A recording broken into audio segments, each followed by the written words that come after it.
एक तरफ मुंबई में पेडर रोड, जहां पर उनका निवास स्थान था प्रभु कुंज, वहां से अंतिम सफ़र की शुरुआत हो चुकी है। दूसरी तरफ शिवाजी पार्क की हम आपको तस्वीरें दिखा रहे हैं। शाम 6:30 बजे का वक्त मुकर्रर किया गया है अंतिम संस्कार के लिए, और ये दो तस्वीरें इस वक्त आप देख रहे हैं।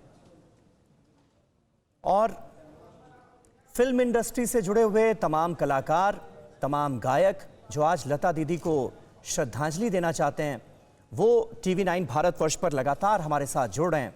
और हमारे साथ इस वक्त भजन गायक अनूप जलोटा जी कनेक्ट हो चुके हैं। अनूप जलोटा जी, आज सुबह से ही देश गमगीन है जब से ये खबर सबको मिली है।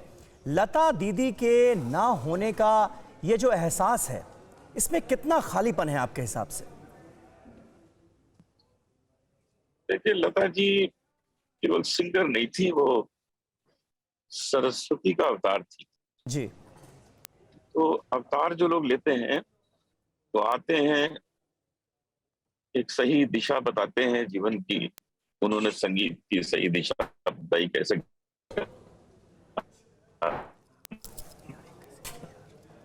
चाहिए। 100% तो 99% परफेक्शन उन्होंने पेश किया।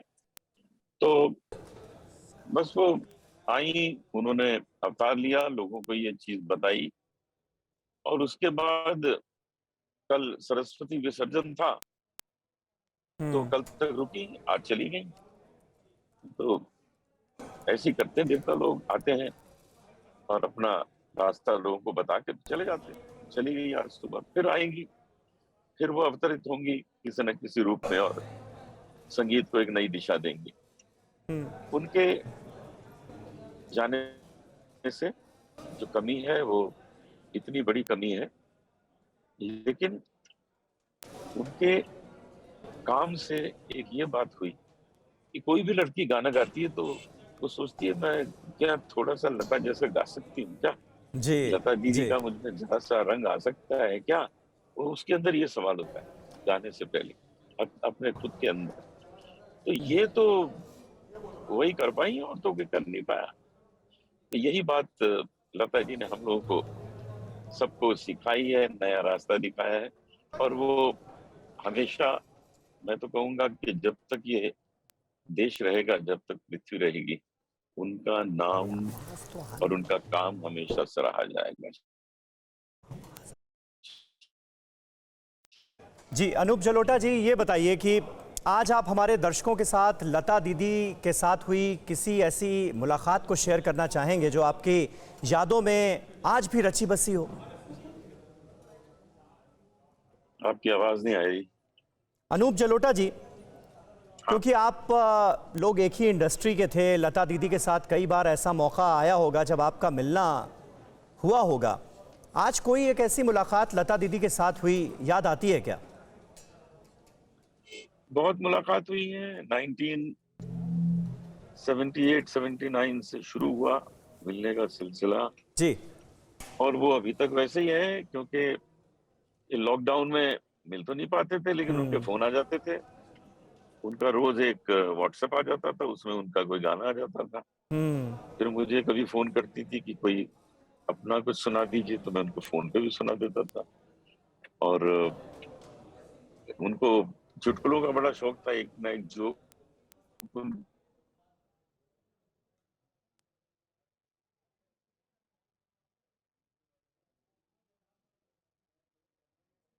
जी जी अनूप जलोटा जी, मैं आता हूं आपके पास।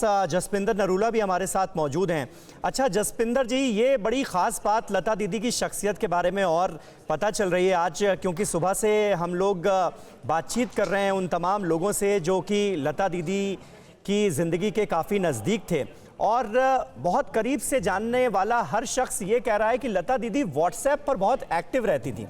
ट्वीट्स तो उनके आते ही रहते थे, हम देखते थे लगातार कि सोशल मीडिया पर किस तरह से, चाहे ट्विटर हो या इंस्टाग्राम हो, उनकी पोस्ट आती थी और लोगों को बड़ा इंतज़ार रहता था कि लता दीदी की एक और पोस्ट आई है, और इस मुद्दे पर लता दीदी ने भी रिएक्ट किया है। लेकिन अब पता ये भी चल रहा है कि व्हाट्सएप पर भी वो खासा एक्टिव रहती थी और अपने जो नज़दीकी लोग थे उनके साथ कॉन्टैक्ट बना कर रखती थी इस उम्र में भी। ये भी अपने आप में एक बड़ी बात है।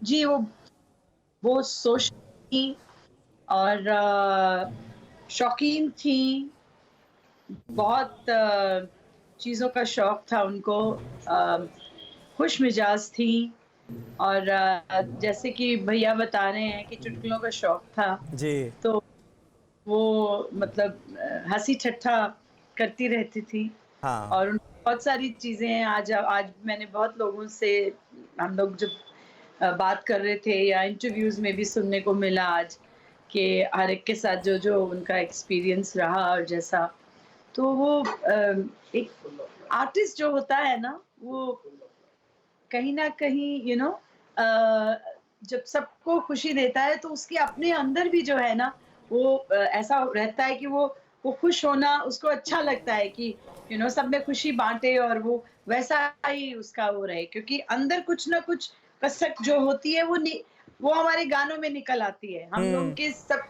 लाइफ में कुछ ना कुछ होता है जो हमारे काम में वो हेल्प करता है, या कह लीजिए कि हम लोग कहीं न कहीं वो चीज़ को हम कहीं बाहर निकालने के लिए, तो हमें कुछ उसके लिए चाहिए होता है ऐसा।